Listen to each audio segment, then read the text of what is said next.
Hey, so I wanted to make a miniature medieval cottage inspired by the Seven Dwarfs house in Snow White. But I wanted to crank up the realism to 11 and change it up a bit so it doesn't look like I copied Walt Disney's homework.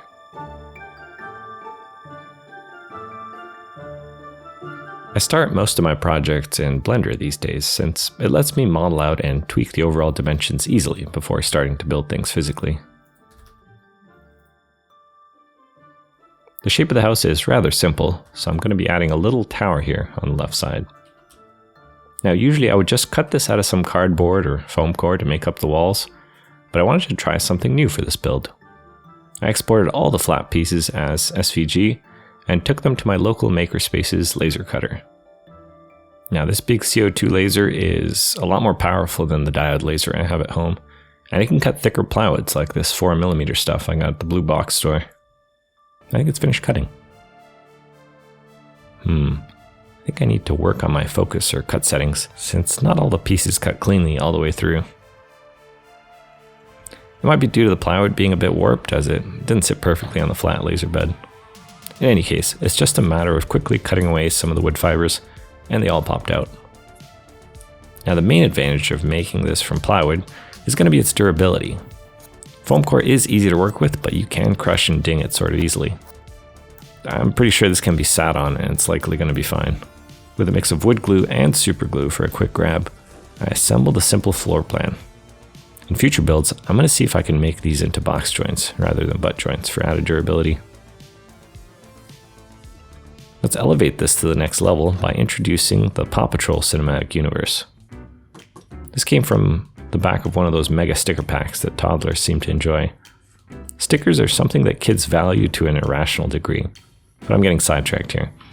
This is a thick cardstock that's quite durable and makes for a great building material if you save it. When cutting it out of the shape of the building, I did leave a bit of an overhang. You see, medieval buildings would be built this way to increase the living space of the overall building while keeping the same foundation. Plus, it looked a lot more interesting visually. I'm using these machinist blocks to make sure the upper wall sits square with the floor. They're handy little tools when building miniatures, and one of the many tips I picked up from Adam Savage's channel. So yeah, once we assemble all the plywood parts, this is kind of what we have. Humble beginnings, but let's push forward. To get the roof slope going, I start by trying to find a good material for the roof beams. Ended up just going with some barbecue skewers since I can bend and snap them to fit the curve of the roof that I want. And so we don't have to stare at this Paw Patrol iconography any longer, let me just quickly spray prime that section off camera. There. That also makes it easier to paint now rather than when it's going to have a roof on top of it. Now for the magic ingredient, the special sauce of the miniature crafting space, the king of kings. I'm talking about balsa wood. If you want to imitate wooden beams and framing, there's no substitute for the real thing. You can carve and sculpt foam all you like, but it's never going to look as good as real wood. Plus, balsa wood is so fun to work with. It's sturdy yet very easy to cut into and distress with a knife or a wire brush. I went along and cathartically added Tudor-style framing to the whole cottage. I dug around my bits box and even found some doors to add in. These are from my 3D printed fantasy buildings pack on my mini factory, if you're interested in picking them up. And yeah, just look at this. Once the glue is dry, I can come in with a hobby knife and just start carving away details on those beams, making them look a bit less factory fresh. If you've never worked with balsa wood, go and grab a few sticks from the hobby store and give it a go. It's the most fun you'll have in a while, I promise.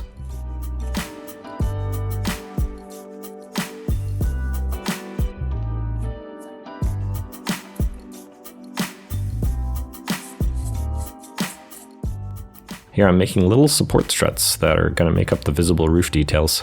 The roof needs to jut out a little from the top of the walls, so this will add some extra dimension as well. For the stone chimney, I took a piece of XPS foam and cut it down to the rough shape I wanted with my utility knife. I then sanded it smooth and carved away chunks from it until it fit snugly into the side of the building.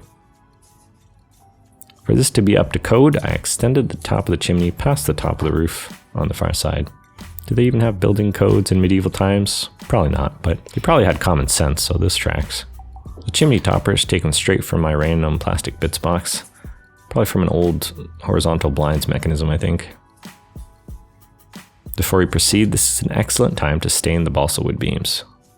I take some watered down acrylic brown paint and slather it onto all the wood. This soaks in and preserves most of the wood grain still, while tinting it a deeper shade of brown. To get that plastered finish on the exterior, between the beams, we're going to be using plaster. I know, shocker. I don't even bother tinting the plaster like I do usually, because it's going to dry about the same color that we want in the finished building, so we're going to apply this straight. I work carefully applying the plaster to precise locations, and then resort to just making a huge mess. You can always remove the plaster while it's in a workable condition by adding water and just brushing it off. Once dry, you can see that it's quite lumpy in some places, but don't worry. Let's take that back down with a hobby knife, or we're using a fancy dental tool. I do scraping motions in an attempt to level out the plaster overall. Now, this gives a very realistic look to the building, I think. The last major piece that we have to worry about is the roof. I thought a bit about how I wanted to make this and settled on trying a new technique, for me at least. Let's see if it works out. I stopped by the dollar store and saw that they have these huge brushes for $1.25. This thatch roof technique is something I've probably seen on Terrain Tutor at some point. I can't recall. In any case, the way it works is you lay out a strip of paper and then a dab of hot glue. With some sharp scissors, you then cut out some bristles of the brush and lay them on the hot glue to cool down. Repeat this step about 1,000 more times until you get the miniature hay strips that you can lay down on the roof. I'm not sure if this is exactly the right scale, but it looks quite convincing. I likely need to be a bit more meticulous and lay down more strips to get the effect perfectly next time.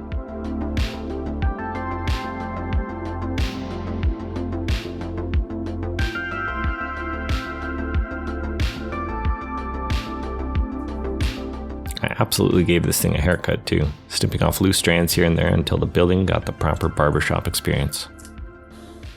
A good vacuuming of our shaggy dog here is in order, since these brush bristles shed even more than when they were on the dollar store brush at this point. Didn't think it was possible. To give the roof line a bit more definition, I also did another pass with some scrap wooden strips. This hides some of the seams where the paper was showing through too. Any roofers out there want to tell me what these bits are called? I'm sure there's a term for them. The front porch here also needed some attention, and I simply cut out some balsa wood and engraved it in a similar style as before. I also added a little bench near the door, some window shutters, as well as some more 3D printed bits I had lying around in a bin. Before moving on to painting this, I gave everything a quick light dusting of off-white spray paint outside. I've been told that good lighting is important to get a good paint job. At least that's what BenQ's marketing folks told me when they sent me this lamp to review on the channel. So what do I think of it? I mean, it's a fancy lamp. It provides about as much light as a cheap $20 no-name desk lamp with a standard bulb, but at 10 times the price. I probably wouldn't buy one, but hey, if you want a really nice lamp, go for it. It does give a really nice diffused glow across the curved surface though, so I'll give them that. Starting with an airbrush, I loaded it up with some vibrant orange for recess shading some of the roof. This will work up to a light hay yellow near the end, but this sets a good contrast for it. At this point, I thought I would try and play around with some oil paints again. I haven't had a headache in a long while and wanted to try smelling some mineral spirits again. I have learned I need to have a fan running and windows open at all times when doing this. But yeah, it's just a matter of coloring in the lines at this point, burnt umber and sienna for the wooden beams to really make them pop against the white plaster. No problem if I'm a bit sloppy here, as I can clean up my mistakes with a bit of mineral spirits and blend in the colors pretty easily. I did a few accents with some blue gray on the stones around the doorways, as well as dry brushing the roof to add some more highlights. And moving away from oil paints for a bit, I applied a gouache wash to the whole building at this stage to fill in all the shadows and seams between plaster and wood. This cleans up easily with water once dry and gives a nice, gritty, realistic filter across everything. Final step is just some highlights in off-white for the plaster, and we're all about done. I did ask my daughter what she thought of the building, and she didn't really like it. She said it's missing the 7 dwarves and things like flower pots to make it a bit more pretty. But what do you think? Do you like it? Tell me down in the comments while I spend the next week sourcing some dwarves and flower pots for this building. Links to a bunch of things I mentioned in the video will be down in the description if you want to check them out. That's all I have for this one, and I'll see you on the next one.